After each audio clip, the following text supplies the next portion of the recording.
मेरे इंडिया में दो तरह का इंडिया बसता है। आप विश्वास मानो या ना मानो। एक इंडिया वो है जो इंडिया से कंप्लेन करता है, हर समय कंप्लेन करता रहता है कि यहाँ पे मुझे नौकरी नहीं मिली, मुझे यहाँ पे खाने को सही नहीं मिलता, मुझे यहाँ पे इनका इन्वायरमेंट अच्छा नहीं लगता। कई कंप्लेन है, यहाँ के लोग अच्छे नहीं है, ये जगह अच्छी नहीं है। एक ये लोग ऐसे हैं जो यहाँ पे सुविधाओं में खुश हैं, यहाँ के लोग भी अच्छे लगते हैं, यहाँ की प्रकृति अच्छी लगती है। बस डिपेंड करता है कि हम किस नजरिए से देख रहे हैं। मैं ये बात क्यों कह रहा हूँ? क्योंकि इस समय ट्रेंड चल रहा है ना कि लोग जितने भी नए यूथ लड़के हैं लड़कियां हैं, वो कोरियन ड्रामा देख रहे हैं, कोरियन चीजें, कोरियन जाने के लिए सोचते हैं। ठीक है। और लोग जो ज्यादा थोड़े पढ़े लिखे हैं, उनको हमेशा दिक्कत लगती रहती है कि हाँ, गवर्नमेंट कुछ करती नहीं, गवर्नमेंट नौकरियां नहीं निकाल रही है, गवर्नमेंट ये नहीं कर रही, वो नहीं कर रही है। स्किल कुछ सीखना नहीं है, लेकिन गवर्नमेंट के लिए कंप्लेन करना है। और कुछ लोग हैं जो कहते हैं कि इस देश से अच्छा कोई देश है ही नहीं। डिपेंड करता है कि आप किस तरह देख रहे हो। ये बात लोग हमेशा बोलते हैं, जैसे आप हो वैसे ही आपको पूरी दुनिया देखती है। लेकिन ये बात मुझे अब पता चलनी चालू हुई कि जब मुझे खुद लगा कि हाँ, लोग हर समय यहाँ की बुराई करते हैं तो बड़ा अजीब सा लगता है। आप इसी देश में, आपने इसी देश में पढ़ाई करी, इसी देश की एजुकेशन सिस्टम, जो जैसा एजुकेशन सिस्टम हम लोग के देश वालों ने प्रोवाइड कराया, गवर्नमेंट ने, जैसी भी गवर्नमेंट रही और जो है, उन्होंने प्रोवाइड कराया। इन्हीं गवर्नमेंट से तो हम लोग निकल के ये जो बोलने लायक बने हैं ना। ये चीज आज जो बोल पा रहे हैं, जो हम लोग अपने चीजों के हक के लिए लड़ पा रहे हैं, या हम गवर्नमेंट अगेंस्ट बोल पा रहे हैं, ये सब इसी एजुकेशन सिस्टम का है।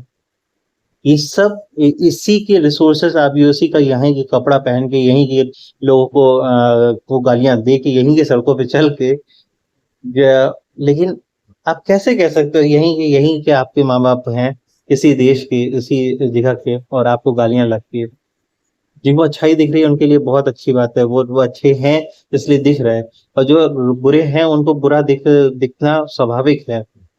आप हैं बुरे, नो डाउट। आप तो अगर देश आपको हर समय बुरा दिख रहा है, और देश में बुराइयां के लिए क्रिटिसिज्म जरूरी होता है।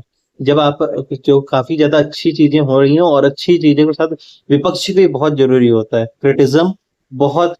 आप जब तक क्रिटिसाइज नहीं करेंगे, मतलब कोई चीज आपको विरोध नहीं करेंगे, तब तक अच्छी बात नहीं है, तब तक कोई समझ नहीं पाएगा। अगर मेरी बेटी पढ़ती रहे और अच्छे से अपने करती रहे, अगर मैं उसे हर बार मोटिवेट कर दे, बिना मोटिवेट में, बिना उसे डांटे फटकारे कुछ चीजें ना कराऊं, तो कहीं ना कहीं गलत डायरेक्शन में भी जा सकती है। आपको धीरे धीरे जब चीजें लंबी हो रही होती है ना, चीजें बढ़ रही होती हैं, तो उसे थोड़ा थोक पीट के बराबर और लाइन अलाइनमेंट करना ही पड़ता है। बिना अलाइनमेंट किए आप सोच रहे हैं कि वैसे चलती रहेगी जिंदगी, ऐसा नहीं होता। ये देश भी वैसे ही है। आपको क्रिटिसिज्म करना है, लेकिन आपको क्रिटिसिज्म के साथ ऐसा नहीं करना है कि आपको हर समय पूरी बुराई ही दिखा दें। आप दुनिया के कई देश ले लो। मैं ये जो अपनी इंडिया में सोशल मीडिया की इतनी फ्रीडम है, स्पीच है, फ्रीडम ऑफ स्पीच के चक्कर में हम लोग सब कुछ बोल लेते हैं। लेकिन आपने कभी देखा कि जापान में भी, तो सिर्फ टोक्यो में रात में, वहां पे जापान के टोक्यो में रात में ड्रग एडिक्ट लोग बैठे रहते हैं, लेकिन हमें आज तक जापान के बारे में सबसे अच्छी अच्छी चीजें सिखाई गई हैं। जापान के बारे में सब कुछ अच्छा बताया गया है। लेकिन हमें ये नहीं बताया जाता कि रात में जापान में शाम के 10 बजे के बाद आप टोक्यो में जा नहीं सकते, गलियों में वहां के। अमेरिका के सबवे में आप 7 बजे के बाद जाना आपके लिए दुश्वार हो जाएगा। आपको कोई भी ड्रग स्मोकर या कोई भी एडिक्ट आपको पकड़ लेगा। लॉस एंजलिस, न्यूयॉर्क, इन सब सिटी में आपको ये कोई नहीं बताता कि थाईलैंड जैसे रात में वेश्यावृत्ति होती रहती है। लेकिन सबको इंडिया में ही बुराई दिखती है।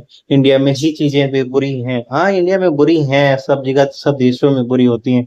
यहाँ का मेडिकल सिस्टम, यहाँ का एजुकेशन सिस्टम, सब कुछ बुरा है, चलो मान लेते हैं।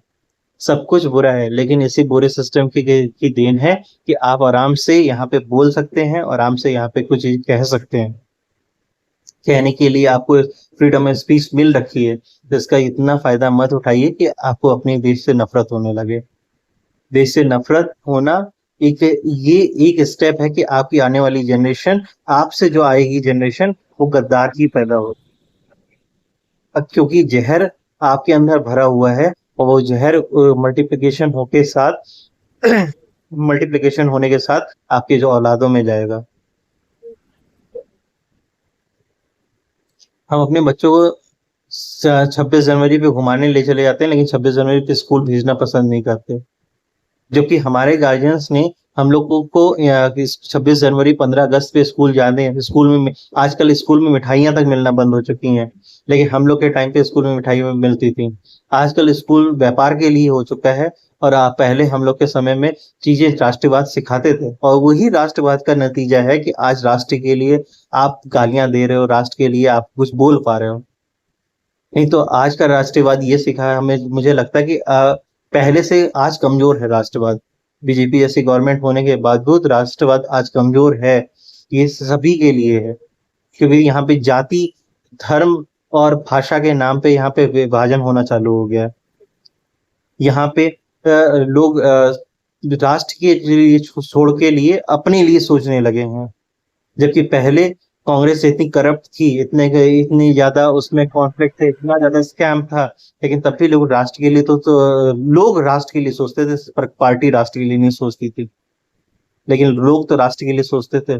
लेकिन आज पार्टियां राष्ट्र के लिए सोच रही हैं, लेकिन लोग राष्ट्र के लिए नहीं सोच रहे हैं। आप किसी को 1,000 रुपए दे दो और वो जाके कैंट एरिया के पास से फुटेज लेके चला आएगा।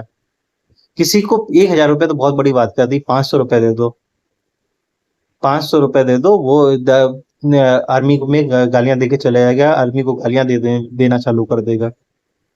इस हिसाब का एजुकेशन सिस्टम ऐसा नहीं है हम लोग का। ये हमारे ख्याल से नया जो एजुकेशन सिस्टम है वो ज्यादा और एजुकेशन सिस्टम नहीं, ये जो हम लोग की जनरेशन है, जो मेरी जनरेशन है, उसमें इतना जहर भरा हुआ है ना, वो जहर बच्चों में पहुंच रहा है।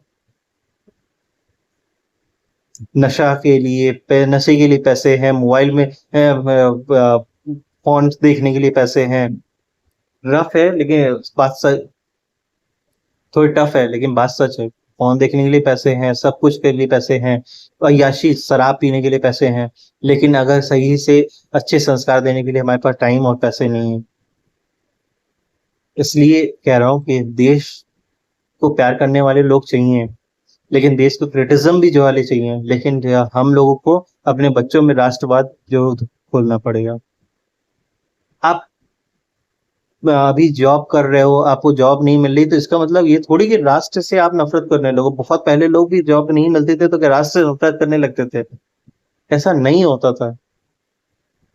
जॉब नहीं मिलना या आपकी काबिलियत, इतनी भीड़ जो चल रही है ना, उस भीड़ में आपको अलग उभर के आना, ये आपकी काबिलियत पे डिपेंड करता है। इसमें राष्ट्र कुछ नहीं कर पाएगा। आपने उसने काबिल अपनी पढ़ाई के समय में आप अय्याशियां कर रहे थे, तो वो आप जिम्मेदार हो, ना कि ये राष्ट्र जिम्मेदार है। जैसे भी पढ़ाई हो रही थी, उस पढ़ाई के लिए आप कहोगे जैसा से एजुकेशन सिस्टम है वहां पे कुछ पढ़ाया नहीं जाता। ऐसा नहीं, जितना पढ़ाया जाता है ना, उतना भी आपने नहीं पढ़ा है।